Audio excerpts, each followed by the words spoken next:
Pemirsa, untuk mencegah bencana banjir, TNI melakukan penanaman bibit pohon di lokasi Kecamatan Benakat Minyak.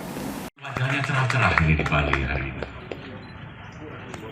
Jadi akhirnya sebagai upaya mencegah bencana banjir di musim hujan, TNI bersama pemerintah daerah dan DLHK melakukan penanaman ribuan bibit pohon di Kecamatan Benakat Minyak.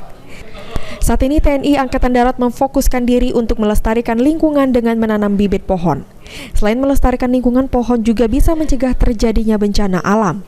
Apalagi saat ini sering terjadi bencana banjir dan tanah longsor. Netral dari pasukan atau prajurit terbawah sampai lintas, dan itu sudah menjadi kita bersama.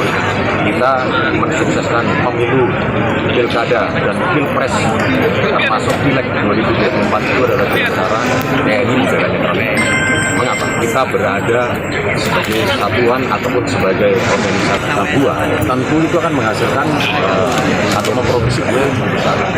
Dan ini akan menjadi komoditi yang sangat menguntungkan, ya. Ini akan menguntungkan bagi pemerintah daerah dan masyarakat.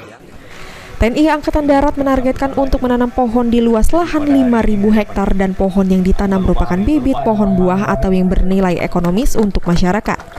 Karena muara ini merupakan kawasan hutan produktif, program ini harus selaras dengan pelestarian lingkungan.